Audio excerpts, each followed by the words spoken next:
네, 여러분 안녕하세요. 연미정입니다. 자, 이번 강의는요, 드디어 여러분 마지막 개념 강의의 종강입니다.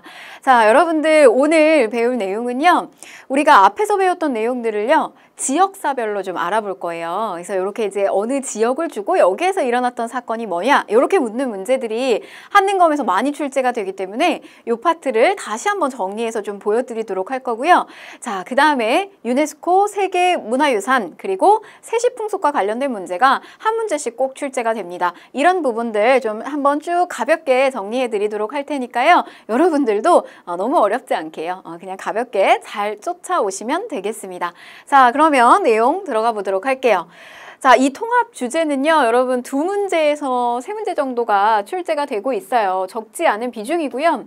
그 다음에 이제 기출문제를 위주로 해서 여러분들이 자주 나오는 것들이 있습니다. 그래서 그런 것들 중점적으로 문제를 풀면 충분히 맞추실 수 있기 때문에요. 어렵지 않게 하시면 되겠습니다. 자, 그럼 먼저 이제 지역사별로 좀 다시 한번 되짚어 보도록 할게요. 자, 우리가 이제 요 만주 지역이다 라고 하는 것은 백두산 기점으로 해서 압록강 그리고 이제 두만강 이렇게 흐르는 요 지역, 바로 서간도 지역, 그 다음에 북간도 지역, 또는 우리가 이제 만주 지역이다 뭐 이렇게 이야기를 하는데요. 바로 이제 이 지역에서 한반도 북부에서 일어났던 일 살펴보게 되면 잘 나오는 거 이제 뭐냐면 여러분 요거 하나 체크합니다. 광개토대왕 능비. 광개토대왕 능비 고구려비에서 잘 나오는 게 이제 이 충주고구려비, 중원고구려비라고도 하죠. 이 충주고구려비와 광개토대왕 능비 잘 나오는데요. 이 광개토대왕 능비 같은 경우는 한반도 우리 안쪽 국내에 있지 않다는 겁니다. 중국 쪽에 있죠. 그래서 요거 이제 만주 지역에 있다는 거. 자, 그 다음에 또 일제강점기로 들어가게 되면요, 봉오동 청산리 전투가 여기서 이제 많이 이루어지게 되죠. 그리고 서간도 쪽으로는 경학사, 신흥 무관학교가 설립이 되고요. 또 북간도 쪽에는 중강단, 뭐 서전, 서숙, 명동학교 이런 것들 출제가 되고 있습니다. 그래서 그냥 가볍게 보시면 되겠고요. 자, 그다음에 이제 평양입니다. 평양은요, 너무 지역사 문제로서 단골 주제입니다. 굉장히 잘 출제가 되고 있어요. 이 평양을 굉장히 이제 중요시하게 되는데 그 시점 언제로부터 좀 보시면 좋으냐면 고려시대 파트 보시면 좋습니다. 태조가요, 훈요 10주에서 서경의 중요성을 강조하게 됩니다. 고려의 수도가 어디죠, 여러분? 그 아래에 있는 이제 이 개경이 고려의 수도인데, 개경이 이제 고려의 중심지로서의 수도의 역할을 하지만 약간 이제 올라간 북진 정책에 대한 꿈을 계속 키우고 있는 거죠. 그래서 나라 이름도 뭐라고 지었다? 고구려를 계승해서 고려라고 지었다. 그래서 서경을 굉장히 중요시했다는 거. 그리고 묘청에 서경천도 운동이 일어났고요. 자, 그 다음에 이제 이 평양 일대, 우리 대동강유역 일대에 이 제너럴 셔먼호가 들어오게 되면서 여기에 있는 평양의 주민들하고 이제 싸움이 이루어지겠죠. 그 충돌이 일어나게 되면서 이 제너럴 셔먼호 사건으로 인해서 결국 이제 신미양요까지 연결이 된다는 거. 자, 그 다음에 이제 이 대성학교가 바로 요 평양 일대에서 만들어지게 됩니다. 신민회 쪽에서 안창호 선생님이 만드신 학교죠. 대성학교. 자, 잘 나옵니다. 평양. 뭐 잘 나오냐면요, 조만식 중심이 돼서 일어났던 물산 장려운동 잘 출제가 되고 있습니다. 1920년대입니다. 자, 넘어갈게요. 자, 그 다음에 이제 원산인데요. 우리가 항구를 일본에게 처음 열었단 말이에요. 문호개방 일본에게 처음 하게 됐는데 어디 열었냐면 원산, 그 다음에 부산, 원산, 그 다음에 인천 열게 돼요. 그런데 바로 이제 이 원산 항구 열게 되면서 근대 문물 많이 들어오게 됩니다. 바로 여기에 이제 이 최초의 어떤 근대식의 학교, 사립학교가 만들어지게 되는데 그게 바로 원산학사였다는 거. 그리고 여기에는 이제 1929년에 노동자 파업도 이루어지게 되죠. 자, 그 다음에 개성으로 내려가서 좀 살펴보게 되면요, 요렇게 조금 이렇게 아래로 내려왔는데 요 개성 일대, 그리고 개성, 이게 이제 나중에는 고려의 수도가 되면서 개경 이렇게 부릅니다. 요게 이제 개성만 중요시했던 것이 아니라 고려는 어디도 중요시했다? 평양도 중요시했다는 거고요. 후고구려 여기서 이제 건국하고요. 그 다음에 이후에 여기에서 뭐가 일어나냐면 이제 만적의 난이 일어나게 된다. 뭐 이런 것도 보시면 되겠고, 요거 볼게요. 송상의 근거지다 라고 하는 거. 개성의 송상, 인삼 같은 거 판매했던 거 조선시대 후기에 가게 되면 또 굉장히 이제 많이 활약을 하게 되고 부유한 또 상인으로서 성장을 하게 됩니다. 넘어갈게요. 자, 그 다음에 이제 서울인데요. 서울 같은 경우는 한강유역 줄기를 쭉 따라서 백제가 처음에 이제 이 지역에 자리를 잡게 되고요. 그러나 이제 이 수도 한성이 처음에는 함락을 당하게 되고 또 역시 조선의 수도이기도 하고요. 나중에 근대 파트 가게 되면 요 일대에 있는 이제 이 시전의 상인들이 일본의 상인들의 침입에 대응하기 위해서 황국, 대한제국기죠. 중앙총상회가 조직이 되기도 했습니다. 자, 그 다음에 이제 남부로 내려가 볼게요. 남부로 쭉 내려가서, 자, 공주 출제 굉장히 잘 됩니다. 공주. 제가 이 북부에서 지역사로서 출제 굉장히 잘 되는 거 뭐가 있냐 꼽으라라고 하면 평양이에요. 남부에서 지역사 출제 잘 되는 거 요거 공주 출제 잘 됩니다. 자, 뭐 공주 석장리 구석기 시기 때 유적이죠. 자, 그리고 백제의 수도가 처음에 한성이었는데 어디로 옮겨서 내려오게 된다? 그렇죠. 여기 웅진으로 쭉 밀려서 내려오게 된다라고 하는 거. 자, 그 다음에 요것도 한번 볼까요? 김헌창의 난이 발생을 하게 됩니다. 공주 웅천주 도독이에요. 저 김헌창의 난이 일어났던 때가 언제죠, 여러분? 다시 우리가 좀 복귀해보면 헌덕왕 시기죠. 헌덕왕. 아버지 주원이 왕이 되지 못해가지고 난을 일으키잖아요. 김헌창의 난. 또 그 아들 또 일어나죠. 김범문의 난. 자, 그 다음에 공주에서 망소이의 난이 일어나게 됩니다. 요거는 이제 무신집권기 때 일어났던 거. 그리고 2차 동학농민운동 공주 우금치전투. 자, 넘어가셔서요. 청주 지역에서는 우리 요거 직지심체 요절 요게 간행이 됐다는 거. 현존하는 최고 오래된 금속활자본이죠. 직지심체 요절 흥덕사입니다. 청주 흥덕사. 자, 그 다음에 이제 안동으로 넘어가서요. 안동 같은 경우는 우리 여기 이제 서원이 많이 있어요. 그래서 이왕 선생 길이는 도산서원, 그 다음에 유성룡 선생 길이는 요 병산서원, 요 안동 일대에 많이 있고요. 또 여기는 이제 뭐 안동의 하회마을 이런 것도 있습니다. 자, 그리고 또 여기 이제 고창전투가 있죠. 안동의 고창전투 요거 좀 한번 잘 보시고요. 요 이제 저 고창전투 같은 경우는 후백제의 견훤과 왕건 간의 싸움이 이루어졌던 곳이 바로 고창전투죠. 그리고 이제 이 안동 지역 일대에서는 그런 이제 싸움이 민속놀이로서도 연결이 되는데요. 우리가 뒤에 또 나올 거예요. 근데 그 민속놀이는 이제 차전놀이라고 있습니다. 그거 같이 보시는 게 좋아요. 차전놀이. 그리고 그 안동 지역으로 이 공민왕 홍건적의 2차 침입 시기 때, 이 홍건적 2차 침입 때 이 공민왕이 여기까지 안동까지 거기 이제 표현을 뭐 복주 옛날 지명으로 이렇게 복주까지 피난을 갔다 이런 표현 나오게 되는데 그때 갔을 때 노국공주 치맛자락이 기니까 거기 있는 주민들이 나와가지고 노국공주 다리를 만들어줬잖아요. 이게 무슨 놀이죠? 그 민속놀이 노다리 밟기 이런 것도 있었다는 거 같이 연결지어 드립니다. 자, 그 다음에 이제 봉정사 극락전 있는데요. 그 목조 건축물이죠. 최고 오래된 안동의 봉정사 극락전. 자, 대구 지역으로 넘어가서 볼게요. 자, 이 대구 지역 쭉 내려가서 살펴보게 되면 고려 시기 때 가게 되면 그 몽골의 2차 침입으로 요게 이제 초조대장경 거란 침입기에 만들잖아요. 이 초조대장경 만드는데 그게 이제 원래 대구에 있었습니다.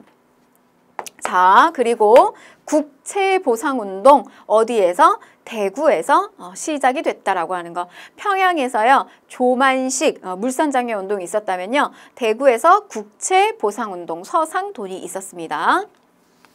자, 다음으로 진주 지역으로 쭉 내려가서 살펴볼게요. 진주 지역의 김시민의 진주대첩 임진왜란 시기 때 이제 일어난 거고요. 그 다음에 또 진주 밀란이라고도 하죠. 진주 밀란, 임술농민봉기. 요건 이제 세도 정치 시기 때 철종 시기 때 이루어지게 됩니다. 그래서 저희 임술농민봉기를 이제 뭐 잠재우기 위해서 뭐 삼정이정청이라든지 뭐 이런 기구들이 또 나오기도 했고요. 자, 그 다음에 진주 지역에서 또 뭐가 나오게 되냐면 조선 형평사. 이거는 어떤 이들의 운동이었죠? 그렇죠. 차별받는 신분제도 철폐됐지만 이 백정들의 차별이 여전했다라고 하는 겁니다. 그래서 일제강점기 1920년대 조선 형평사 운동이 조직됐다라고 하는 거. 자, 그 다음에 강진으로 내려가 볼게요. 쭉 강진. 여기에는 이 청자를 만드는 가마터가 많았다는 거예요. 그래서 여기 이제 주요한 삼강청자 생산지였고, 또 요새의 백년결사 운동이 여기에서 이루어진 거, 그리고 정약용의 유배지로도 굉장히 유명합니다. 자, 그러면 이제 이번에는 섬을 한번 볼게요. 섬. 강화도인데요. 이 강화도 시기 때 우리가 이제 이 전근대 사회에서 외침을 받게 되면 저 강화도로 많이 이렇게 이제 피신을 하는, 그래서 이제 몽골 침입기 때는 임시 수도의 역할을 하기도 했고, 삼별초가 이제 강화도에서 항쟁의 전개가 되기도 합니다. 그리고 이때 이제 팔만대장경 이런 거 이제 조판이 되고요. 또 뭐 조선왕조실록 보관하는 사고도 있고요. 그다음에 이제 강화학파가 형성됐다. 요거는 뭐냐면 정제도를 중심으로 하는 양명학. 근데 이제 살던 곳이 강화도여가지고 저 강화 일대에서 강화학파가 또 형성되기도 했습니다. 자, 그리고요, 우리 이제 문호 개방을 처음으로 이제 하게 되는 그 어떤 그 조약을 맺게 되는 그 지역이기도 하죠. 일본으로부터 문호 개방을 하게 되는. 근데 이제 여기를 막기 위해서 굉장히 노력을 많이 했잖아요. 근데 그런 어떤 일련의 과정 속에서 터졌던 것이 병인양요, 심의양요, 그리고 운효 사건까지 이루어지게 되면서 결국 근대의 어떤 문호 개방이 이루어지는 곳이기도 합니다. 강화도 조약이 체결됐다라는 거. 자, 그 다음에 이제 울릉도와 독도입니다. 자, 울릉도에 대한 인식, 독도에 대한 인식, 이게 언제부터 있었냐? 자, 지증왕 때부터 시작이 된다. 그래서 이사부가 우산국을 정벌하게 되면서요, 거기에서 이제 부속 섬이었던 저 독도까지 우리의 어떤 관할 영역이었다라고 하는 거. 이것이 이제 세종실록 뭐 지리지에도 보여지고요. 그리고 우리가 이제 근대 파트에 오게 되면 대한제국기 때 칙령 제 41호를 통해서 공론화시키죠. 이거 우리 관할구역이다라고 하는 걸 공론화시킵니다. 섬으로 두지 않고요, 군으로 승격시키게 되면서 이제 지방간도 파견하고 이런 식으로 관할하게 됐다는 거. 그러나 일본이 언제요? 러일 전쟁기입니다. 러일 전쟁기 중에 이거 주인 없다 라고 하면서 불법으로 독도를 자국 영토에 편입을 하게 됩니다. 자, 그 다음에 이제 제주도입니다. 제주도 쭉 밑으로 내려가서요, 삼별초의 마지막 근거지가 되죠. 강화에서 진도, 그리고 진도에서 제주도, 이렇게 넘어가게 된다는 거. 지도 한번 그려볼까요? 그래서 강화에서 진도, 진도에서 제주도, 이렇게 넘어가게 된다는 거. 또 김만덕이라고 하는 분, 정조 시기 때 또 이렇게 이제 활동하셨던 분인데 여성입니다. 빈민구제 활동 전개하기도 했고요. 또 여기에서는 그 남한만의 단독 선거를 반대하는 제주 4.3 사건이 여기에서 발생하기도 했다는 거. 자, 그 다음에 이제 기타 섬을 좀 살펴보시면요. 자, 저령도가 있어요. 이제 부산 일대 해당되는 저령도 보시면요. 부산 일대에 있는 요 저령도, 러시아가 여기 이제 석탄기지 만들기 위해서 이 조차 요구를 한 곳인데요. 그런데 이제 결국 독립협회 쪽에서 저지를 하게 됩니다. 자, 그 다음에 이제 이쪽에 진도가 있고요. 그 다음에 여기 이제 완도가 있는데, 요 완도에서 이제 청해진을 설치했다는 거, 장보고에 청해진이 있었다는 거. 자, 그 다음에 이제 거제도가 있고요. 그리고 또 이쪽으로 이렇게 쭉 나오게 되면은, 이쪽에 이제 거문도가 있습니다. 거문도, 여기 이제 거제도가 있다는 거. 자, 거문도 먼저 보시게 되면요, 영국이 러시아, 남하고실로 불법적으로 이 거문도를 점령을 하게 되죠. 여기 이제 그 1884년에 갑신정변 끝나고 난 다음에 어떤 직후에 85년의 상황이라는 거.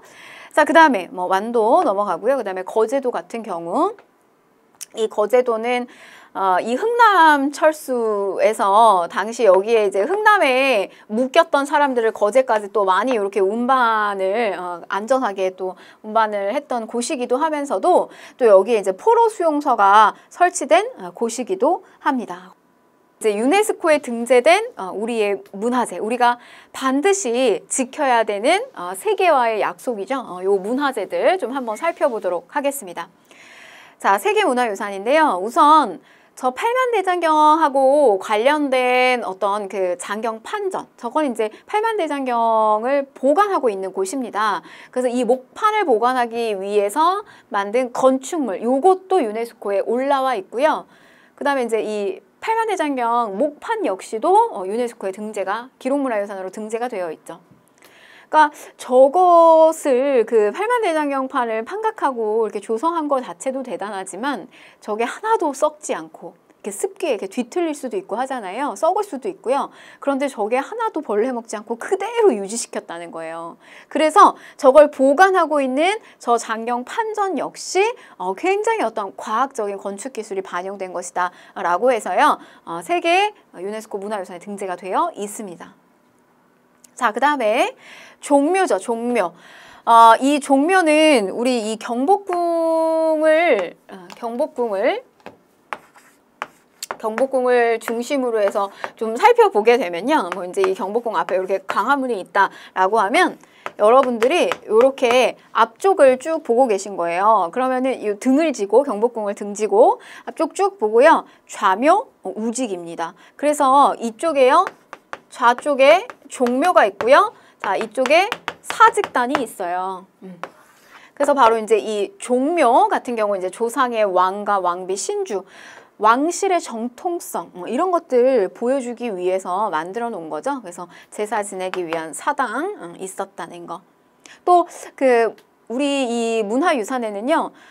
유형 문화유산이 있고요. 또 눈에 보이지 않지만 우리가 또 지켜야 되는 음악이라든지 뭐 춤이라든지 무용이라든지 뭐 어떤 그 행위라든지 이런 것들이 있는데 그 중에 이제 하나가 이 종묘 제례악 같은 경우도 또 무형 문화유산으로 보존이 되고 있습니다. 넘길게요. 자, 그 다음에 이제 석굴암, 불국사 뭐 너무나 유명합니다. 신라 경덕왕 때 김대성 설화가 보여지죠. 삼국유사에 보면 있습니다. 그래서 당시에 그 현세의 부모를 위해서 불국사 조성하고요. 전생의 부모를 위해서 또 석굴암을 조성했다. 뭐 이런 이야기가 남겨져 있습니다. 유네스코 문화유산이고요. 자, 그 다음에 이제 창덕궁이 있어요. 여러분 경복궁은 유네스코 문화유산이 아닙니다. 안타깝게도요. 굉장히 이제 소실이 많이 되고 복원되는 과정 속에서 조선 시기를 좀 상징할 수 있는 어떤 건축 기법이나 재료가 많이 없다 그래요. 그래서 유네스코에 등재되어 있지 않고요. 창덕궁은 등재가 되어 있습니다. 자, 이 창덕궁을 언제 만들어졌느냐? 태종 이방원 시기 때 만들어졌다. 자, 이렇게 기억을 하시면 좋아요. 경복궁에서 왕자의 난 일으켰잖아요. 자기 형제들 막 죽이고 태종 이방원이 경복궁에 계속 있기가 좀 깨름직하죠. 이 태종은요 이궁으로다가 별도로 경복궁 별도로 이렇게 이제 창덕궁을 조성을 했다. 이렇게 좀 기억을 하셨으면 좋겠고요. 굉장히 아름다워요. 우리 그 경복궁 같은 경우는 우리가 이거 만약에 이제 그 사극의 장면을 좀 떠올린다라고 했을 때 경복궁 같은 경우는 이런 장면이에요. 뭐 전화 아니 되옵니다. 붕당이 뭐 서인이 어떻고 노론이 어떻고 막 이런 식의 어떤 그 정치적인 논쟁이 막 불거지는 거. 경복궁의 모습이에요. 창덕궁은요. 이렇게 뭐 어떤 그 왕실 사이의 어떤 로맨스와 러브 스토리 막 이런 것들 굉장히 아름다운 정원들이 많이 있습니다. 또 여기에 규장각도 있고요. 자, 그 다음에 수원화성입니다. 수원화성. 정약용, 정조시기죠? 정조시기 때 건설을 했던 요 수원화성. 역시 뭐 수원화성도 사실은 당대의 것이 많이 남아있지 않는데요. 재료나 뭐 기법이나 이런 것들이. 그러나 이제 뭐 때문에 이게 등재가 됐느냐? 제가 이거 한번 이야기 드렸어요. 화성성역 의계가 요게 남겨져 있는데 이게 너무나 상세하게 축조 과정을 다 서술되어 있다는 거. 그래서 저걸 가지고요. 저 수원화성을 그대로 복원시킬 수 있었다. 그래서 그 가치를 인정받아서 역시나 수원화성도 세계문화유산에 등재가 되어 있습니다. 자, 그 다음에 이제 고인돌, 우리나라 특히 많아요. 우리나라 저 고인돌, 그러니까 지배층, 당시 이제 이 군장의 어떤 지배층의 무덤 정도로 보고 있는데요. 이런 어떤 고인돌이 굉장히 이렇게 집중 분포가 되어 있습니다. 그래서 역시 뭐 고창, 화순, 그 다음에 강화도에도 있죠. 자, 그 다음에 경주 역사지구예요. 2000년에 등재가 됐는데 여러분 경주 지역은요. 거기 함부로 밟으면 안 된다 막 이래요. 왜냐면 내 발 밑에 다 경주에 그 보물들이 유적이 깔려 있다 막 이렇게 얘기하거든요. 밟는 곳마다 유적이다. 자, 그래서 이 신라의 유적지구를 이렇게 5개 유적지구로 나눴는데요. 남산지구. 불교 문화가 완전히 그 산을 다 이렇게 뒤덮고 있어요. 말하자면. 그래서 이 저 남산 일대를 오르면 이렇게 바위에다가 이렇게 불상이 조각된 장면들이 이렇게 산 언덕 하나 이렇게 오를 때마다 보여집니다. 이제 남산지구가 있고요. 그다음에 이제 이 월성지구는 경주의 중심이죠. 경주의 중심입니다. 그래서 여기에서 뭐 이제 계림이라든지 이 계림은 우리 그 시조 기말지의 어떤 탄생설화가 깃든 곳이고요. 신라라고 가리키는 표현이기도 하죠.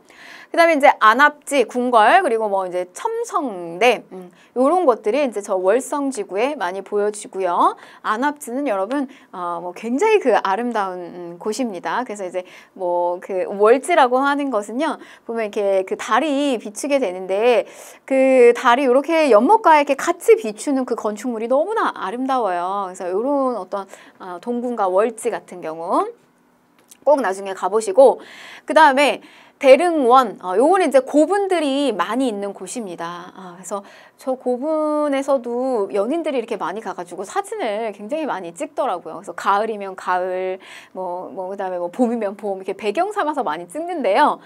고분이라는 거. 근데 규모가 엄청나게 커요. 그래서 마치 이렇게 동산처럼 뒤를 이렇게 배경 삼아서 찍으시는 분들이 이제 많더라고요. 대릉원지구. 자, 그 다음에 이제 황룡사지구, 여기 황룡사가 있고요. 그 다음에 이제 산성지구는, 요거는 이제 이 방어성이죠. 산성지구 5지구로 구성이 되어 있다는 거. 자, 그 다음에 이제 제주도.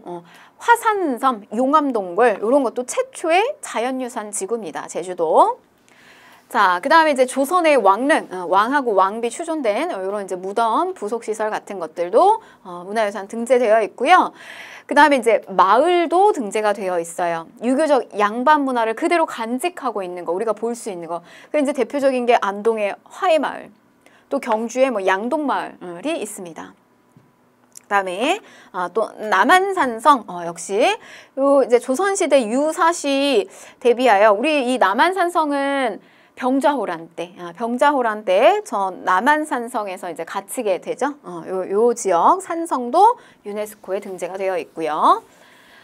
자, 그 다음에 우리가 이제 경주가 처음에 앞장서서 2000년에 등재가 됐는데 이에 질세라 사실은 이제 백제지구도 유적지구도 2015년에 등재가 됩니다. 그래서 공주, 그다음에 부여, 또 천도를 시도했다고 알려지는 요게 이제 왜냐면 요 익산에 뭐가 있었냐면 요 미륵사 터가 있거든요. 그래서 여기 아마 천도를 하지 않았을까 무왕 때 요런 어떤 추측들이 나오고 있죠. 그래서 바로 요런 지역들 대표적인 유적지입니다. 자, 그 다음에요. 이제 2018년에는 각각 어떤 그 절들이 또 많이 이렇게 등재가 됐는데요. 뭐 요런 이제 절들 7개의 산지 승원들이 등재가 됐습니다. 영주, 부석사, 뭐 안동, 봉정사, 뭐 요런 이제 절들이 있었다는 거. 자, 그 다음에 2019년 최근에 등재가 됐기 때문에요. 한국의 서원 좀 자주 출제가 되고 있습니다. 그래서 또 사림들의 어떤 기반이 됐던 곳이죠. 교육시설.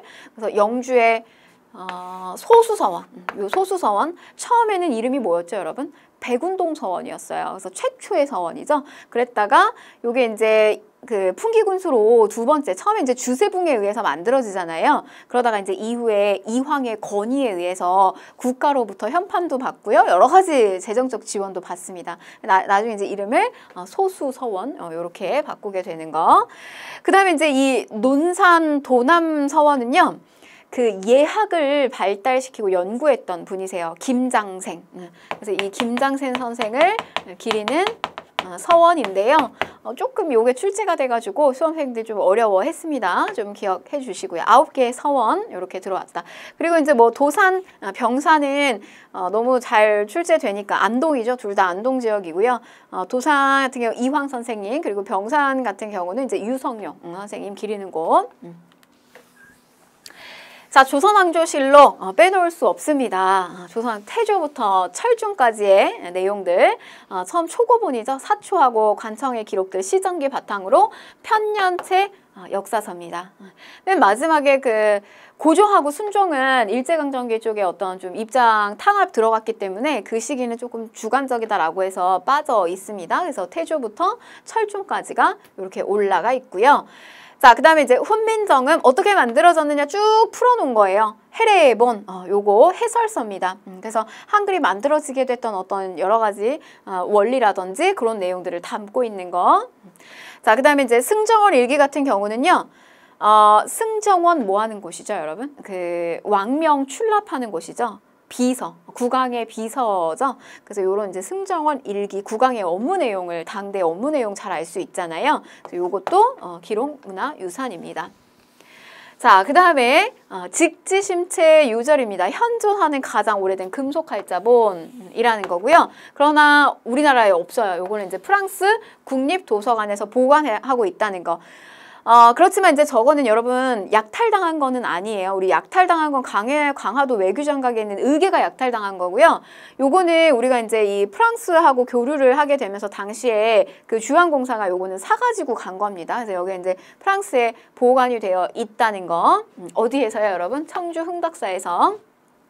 자, 그 다음에 요게 이제 제조대장경, 고려대장경 이렇게도 이야기하는데요. 초조대장경 만들었는데 소실됐잖아요. 몽골 침입 때. 그래가지고 그 소실된 것을 다시 만든 것이 8만 대장경이죠. 그래서 요거 역시도 등재가 되어 있죠. 기록문화유산으로 등재가 되어 있습니다. 그리고 역시 조선 왕실의 중요한 여러 가지 행사들을 글하고 그림하고 요거 두 가지를 가지고 보기 쉽게 이렇게 다 기록한 의례서가 바로 의계죠. 의계. 자, 그 다음에요, 요거 하나만 다시 좀 갈게요. 요 의계는 여러분 우리가 이 외교장각에 있었던 것이 또 많이 이렇게 약탈 당했다라고 하는 거, 당시에 그 병인양요 때 많이 약탈을 당하게 되죠. 근데 이게 나중에 그 프랑스의 역사학 연구자였던 우리나라 이제 한국인입니다. 당시 이제 거기에 유학가 계셨던 그 박변선 박사님이 이거를 다시 이렇게 환수해 오는데 엄청나게 많은 노력을 하세요. 그래가지고 결국에는 2011년 무렵에 환수하는데 성공을 하게 되는데 갱신을 하면서 이제 영구 임대하는 형식으로 결정이 나게 됩니다. 의계.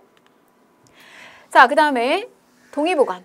동의보감이죠. 요거는 이제 광해군 시기 때 임진왜란 끝나고 나서 만들어지게 되는 의학 백과사전이고요. 자, 현대사 기록물도 들어가 있어요. 5.18 기록물 여러 가지 사진부터 시작해서 기록들.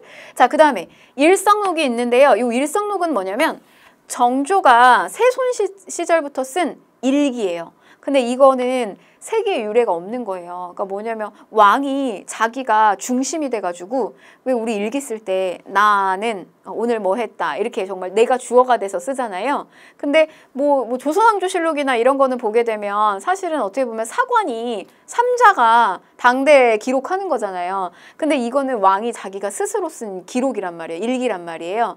그래서 이렇게 그냥 이제 정조 시기 때 쓰기 시작했는데 이게 그 다음에 이제 후손이나 왕한테 굉장히 어떤 여러 가지 전달을 교훈으로 남기기가 너무 좋은 것들이 많아서 뭐 이후에 이제 순종 때도 이렇게 쓰게 됩니다. 순종 때까지. 이게 이제 기록문화유산으로 등재가 되어 있다는 거. 자, 그 다음에 현대사, 새마을운동 기록물. 우리 앞에서 현대사 5.18 있었고요. 그 다음에 새마을운동 기록물이 있고요. 또 임진왜란 난중일기라든지 또 한국의 유교 책판.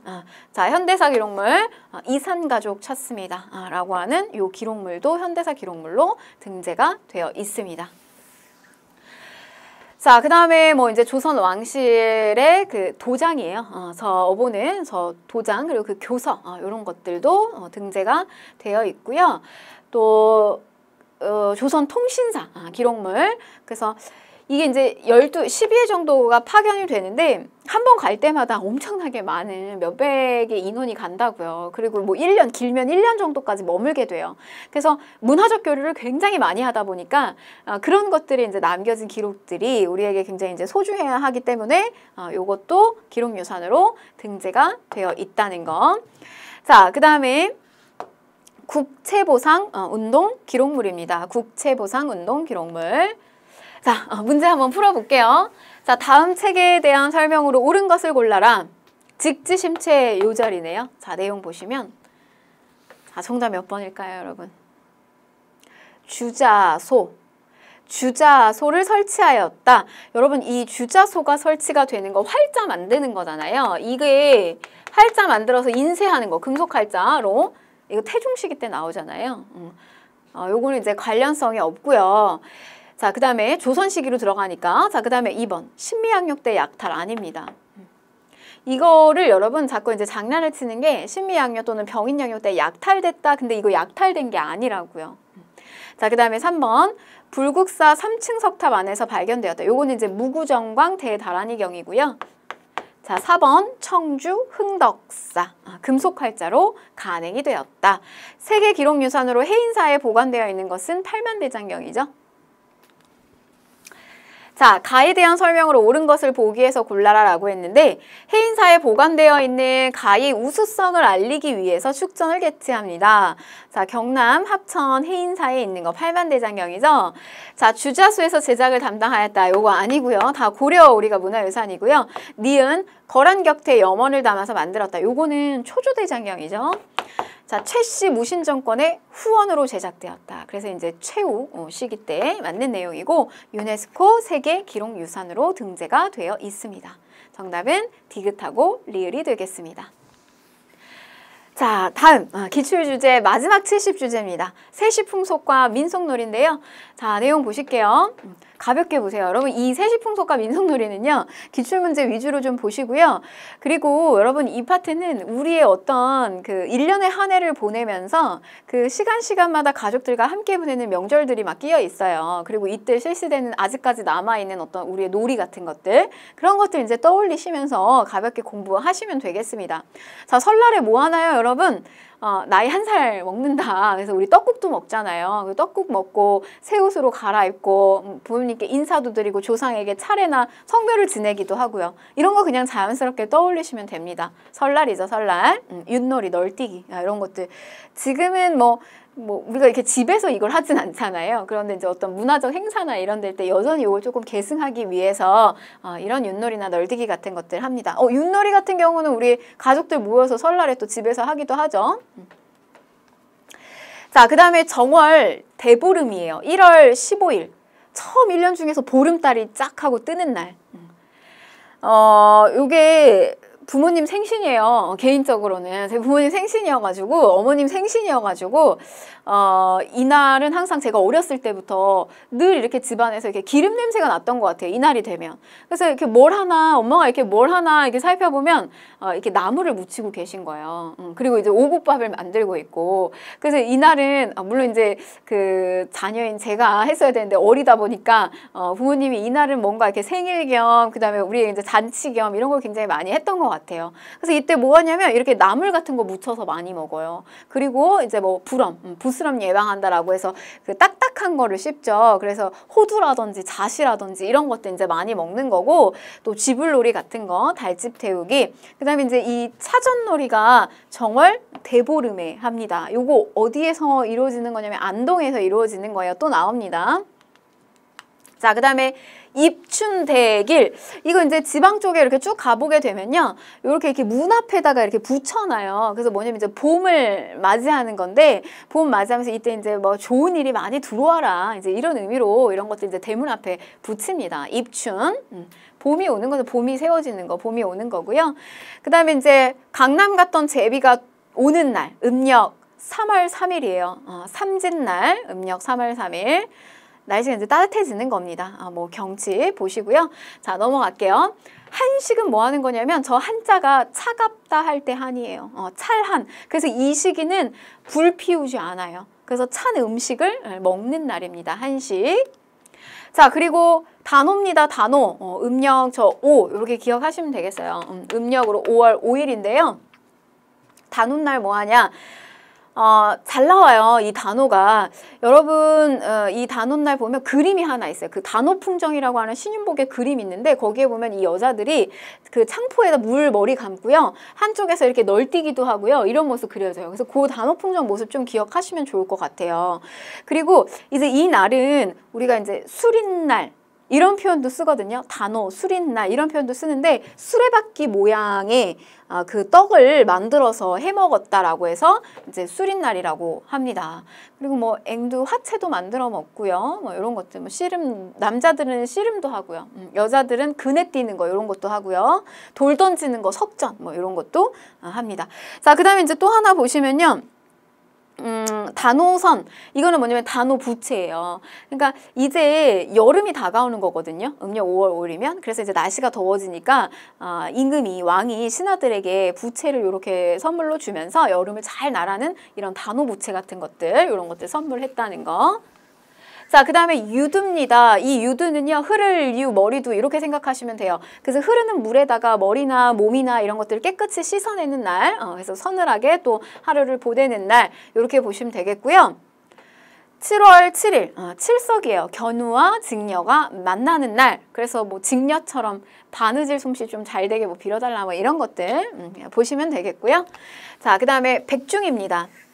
이 백중은요, 이제 농사, 뭐 100가지의 곡식이 이렇게 다 이렇게 나오게 되는 날이다. 그래서 조금 요날 하루는, 이제 막 농사를 하고, 뭐 앞으로 또 이제 그 수확을 잘 되게 풍년을 기원하고 뭐 이런 것도 담겨져 있는데요. 이날 하루는 머슴들을 쉬게 해주는 날. 이렇게 생각하시면 돼요. 그래서 호미를 씻는 날. 일 안 하게 시키는 거예요. 백중. 자, 그 다음에 추석입니다. 추석, 우리도 이 추석의 명절을 즐기잖아요. 한가위라고도 부르죠. 그래서 이때는 이제 수확을 한 어떤 여러 가지 이제 뭐 곡식이라든지 맛있는 음식들이 아주 풍족한 그런 달이죠. 뭐 먹죠, 여러분, 이때? 이때는 이제 송편을 만들어 먹기도 하고요. 그 다음에 뭐 줄다리기라든지 씨름이나 강강술래 같은 것들도 많이 했다는 거. 그래서 뭐 이제 추석에는 송편을 많이 빚어서 먹고요. 또 송편을 잘 만들고 막 이렇게 얘기하면은 뭐 예쁜 자식을 낳는다 뭐 이런 어떤 우리만의 또 이야기들도 있고요. 자, 그 다음에 입동입니다. 이 입동은 겨울이 들어가는 거, 겨울이 시작되는 거. 그럼 이때 뭐 하겠어요? 김장 담그는 거예요. 입동 때. 우리 아까 앞에는 입춘이 있었고요. 여기는 이제 입동. 자, 그 다음에 동지, 그냥 팥죽 기억하세요. 우리 동지 때 1년 중에서 가장 밤이 길고 낮이 짧은 날인데 귀신 쫓는다 이러면서 이 붉은색의 귀신을 쫓는 이 팥죽을 또 먹기도 했다라고 하는 겁니다. 자, 그 다음에 이제 민속놀이 이어서 보실 텐데요. 이 민속놀이는 아까 앞에서 중간중간 나왔습니다. 대보름에 저런 이제 쥐불놀이 같은 것들, 뭐, 그리고 뭐 달집 태우는 거, 또 뭐 차전놀이, 요거 한번 보세요. 잘 나옵니다. 태조 왕건이요. 안동 사람들 지원 받아가지고 우리가 공산전투에서 왕건이 깨졌잖아요. 근데 이 고창전투에서 안동 사람들이 왕건을 많이 도와줬단 말이에요. 그래서 이 낙동강에다가 저 견원, 후백제 이끄는 저 견원의 무리들을 막 이 낙동강으로 밀어서 막 빠뜨리고 막 이랬다라고 해요. 이 왕건을 도와주면서. 그래서 바로 이제 거기에서 기원됐던 놀이가 저 차전놀이에요. 양쪽에 서로 상대편이 두 편이 나뉘어서 동체라고 하는 큰 이렇게 이제 참나무를 가지고 이렇게 큰 끈을 만들어냅니다. 그래서 그 끈을 가지고 이제 서로 잡아당기면서요. 말하자면 이제 겨루기를 하는 거예요. 자, 그 다음에 이제 그네뛰기, 단오 풍정 제가 기억하라고 했죠. 그래서 그 단오 풍정 그림에서 부녀자들이 그네 뛰면서 노는 거, 이런 것들, 그리고 머리 감는 거, 또 석전, 돌팔매질 하면서 겨루는 놀이들, 이런 것들이 있었다는 거. 자, 그 다음에 이제 강강술래가 있는데요. 이 강강술래의 기원은 요런 한 가지의 이야기가 있어요. 어떤 이야기가 있냐면, 임진왜란 때 이순신이요. 우리 이순신이 결국에 모함을 받아가지고 백의종군 하게 되잖아요. 근데 이 백의종군 했을 때 원균이 그 칠천량 전투를 통해서 이제 박살이 난단 말이에요. 근데 그리고 나서 이순신이 다시 들어오게 되는데 그때 받았던 배가 뭐 거의 이제 뭐 13척 뭐 이렇게밖에 남지 않아서, 그리고 뭐 남성들도 다 많이 여기저기 흩어지고 막 이러다 보니까 일본에 비해서 우리의 너무 군대 수가 적은 거예요. 그래서 이제 사람을 많게 보이게 하기 위해서 당시에 저렇게 이제 부녀자들이 손을 잡고서네 쭉 이렇게 돌아가면서 사람이 많게 보이게 하는 저런 강강술래를 했다라고 하는 게 이제 여기서 기원이 됐다라고 하는 이야기가 있습니다. 강강술래. 자, 그리고 뭐 승경도놀이. 승경도는 뭐냐면요, 이게 그 경자는 관직을 이야기하는 거예요. 경은. 저 승은 오를 승자예요. 그래서 관직에 오르는 놀이예요. 근데 주로 양반의 자제들이 많이 했습니다. 뭐냐면은 어렸을 때부터 우리가 보면 품계가 9개가 쭉 있잖아요. 1품부터 9품까지 9개가 쭉 있단 말이에요. 근데 이걸 어렸을 때부터 훈련시키는 거예요. 네가 앞으로 합격해서 들어갈 관직의 자리다. 이러면서 이제 빠르게 이제 오르는 거, 관직에 오르는 거, 그런 것들 이제 놀입니다. 재밌는 놀이고요. 자, 그 다음에 이제 노다리 밟기 있었다. 자, 어디에서? 자, 역시 요거 안동에서 대보름날에 했던 놀이입니다. 요게 이제 일화가 노국공주가 갈 때 그 개울 물 적시지 말라고 하면서 이제 마을에 이제 이렇게 주민들 소녀들이 나와가지고 공주 건너가게끔 노국공주 다리를 만들어줬다는 겁니다. 안동이고요. 자, 그러면 문제 풀어보도록 하겠습니다. 자, 가에 들어갈 세시풍속에 대한 설명으로 옳지 않은 것을 골라라 라고 했는데요. 자, 1년 중 양기가 가장 왕성한 날이고요. 이날을 속칭하여 수린날, 술이란 말로는 이렇게 이제 뭐 맵쌀가루 넣고 수레바퀴 모양으로 떡을 만든다. 우리 여러분 떡집 가면 이렇게 수레바퀴 모양의 떡들이 많이 있어요. 근데 이게 이날 먹는 겁니다. 언제 먹는 거냐면 간호에 먹는다는 거. 자, 그 다음에 그럼 문제를 볼게요. 앵두로 화채, 앵두 넣어서 화채 먹는 거 이런 것도 있고요. 단호 풍정 제가 기억하라고 했습니다. 그래서 창포에 머리만 이렇게 감는 그 여성들의 모습 보여지고 한쪽에서는 뭐 그네 뭐 이런 것도 이제 보여지죠. 남성들은 씨름하고 있고요. 자, 그 다음에 이제 이 임금이 신하들에게 부채를 나누어주는 단오부채 이런 것들 여름을 맞이하니까 이런 단오부채가 필요했다라고 하는 거 5번이 맞는 내용이고요. 자, 들판에 쥐불놀이 하는 것은요. 요거는 그 정월 대보름, 대보름. 그래서 뭐 우리가 딱딱한 거 보름, 부스럼 나지 않게 딱딱한 음식들 먹는 거, 그다음에 나물 묻혀서 먹는 거, 그때 이제 민속놀이 뭐 이런 쥐불놀이 같은 것도 있었다라고 하는 겁니다.